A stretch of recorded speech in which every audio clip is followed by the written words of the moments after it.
গত 2024-এর টেট পরীক্ষায় আমরা পাশ করেছি। আমরা এখানে টেট 1 আর টেট 2 ক্যান্ডিডেটরা আছি। জুলাই মাসে আমাদের ভেরিফিকেশন হয়েছিল। সেই ভেরিফিকেশানে আমরা আমাদের সব ডকুমেন্ট জমা দিই। তখনও তাদের এরকম কোনো মন্তব্য ছিল না যে আমরা ওই প্রসেসে নেই। কিন্তু আজকে যখন এখানে আসলাম, মানে গত শনিবার দিন আমাদের মেরিট লিস্ট বের হয়।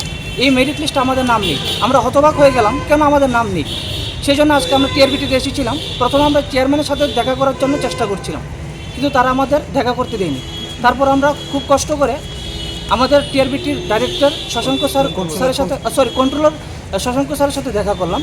উনি বলছে কি, আমরা আমাদের যে কোর্সটা এনওএস ডিএলএড ওইটা হচ্ছে নাকি 18 মাসের, কিন্তু সুপ্রিম কোর্টের ভার্ডিক্ট অনুযায়ী এই 18 মাসটা কিন্তু অ্যাকচুয়ালি 2 বছরের কোর্স।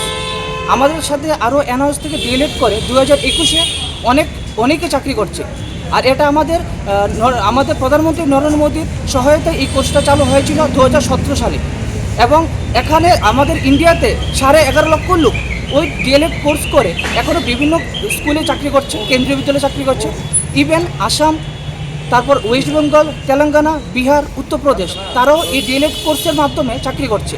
ইভেন আমাদের ত্রিপুরাতেও 2021-এর তারা এখন চাকরি করছে। 2018 সালেও তারা এই কোর্সের মাধ্যমে তারা অ্যাপয়েন্টমেন্ট পেয়েছিল। এবং 2022-এ যারা পাশ করেছিল তারাও ট্যাক্স সার্টিফিকেট পেয়েছে এবং তাদের কেস এখন হাইকোর্টে চলছে। কিন্তু আজ আমাদের সার্টিফিকেট পর্যন্ত দেওয়া তারা রাজি হচ্ছে না। আমরা এখনও বুঝতে পারছি না এরকমটা কেন হচ্ছে। আমাদের সবার কাছে অনুরোধ, আমাদের মুখ্যমন্ত্রী মানিক শাহর কাছে একটাই অনুরোধ রাখবো, যাতে আমাদের সাহায্য করুন, আমাদের চাকরিটা বাঁচান, আমাদেরকে চাকরিটা দিন। নাহলে আমরা পথে চলে আসবো। আমরা বেসরকারি বিভিন্ন বিদ্যালয়ে চাকরি করি, আমরা খুব কষ্ট করে এই চাকরির জন্য পড়াশোনা করেছি। যদি আপনারা যদি চাকরিটা না দেন, আমরা পথে চলে আসবো। আমরা যখন আজকে আসি শশাঙ্ক স্যারের সাথে যখন কথা বলি, তখন উনি প্রথমেই বলেছেন যে আমরা 18 মান্থের কোনো কোর্সকে আমরা অ্যালাউ করি। হ্যাঁ, কিন্তু অ্যাকচুয়ালি আমাদের এই কোর্সটাতে কোথাও লেখা নেই যে এটা 18 মান্থের কোর্স, এটা 2 ইয়ার্সের কোর্স। এবং এইটা ক্লিয়ারিফিকেশনও দিয়েছে সুপ্রিম কোর্ট, এনসিডি এবং আমাদের যে নায়স। এটা কিন্তু আমাদের এলিমেন্টারি ডিপার্টমেন্ট থেকেই করিয়েছে। যে ডিপার্টমেন্ট আমাদের চাকরি দেবে সেই ডিপার্টমেন্ট থেকেই করিয়েছে এমএসআরডির নির্দেশানুসারে। এটা সারা দেশেই হয়েছিল এবং সুপ্রিম কোর্টও এটার কিন্তু রায় দিয়ে দিয়েছিল।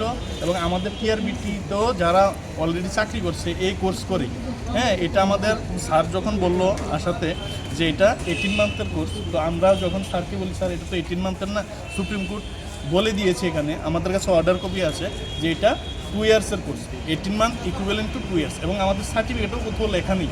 কিন্তু স্যার বলছে না। আমরাও যখন বললাম স্যার তাহলে আপনি মানে একটা লিখিত দিন যে আপনি সুপ্রিম কোর্টের ভার্ডিক্ট মানছেন না বা আমাদের এটা 18 মান্থের কোর্স, তখন স্যার বললো না, আমরা কোনো লিখিত দিতে বাধ্য না। তো আমরা এখন কী করবো?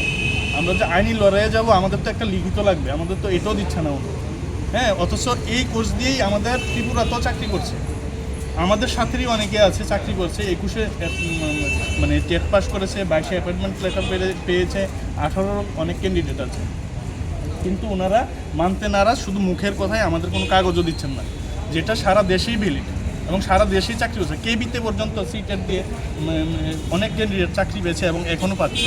অথচ আমাদের ত্রিপুরার ক্ষেত্রে আলাদা। তারাই যখন আগে চাকরি দিয়েছে, আমরা যখন আগের কথা বললো যে আগেরটাও ওনারা বলতে পারে না, আগে তো ওনারাই ছিলেন, বা ওনারা লুক মানে বদলাতে পারে, চেয়ার তো সেমই থাকে।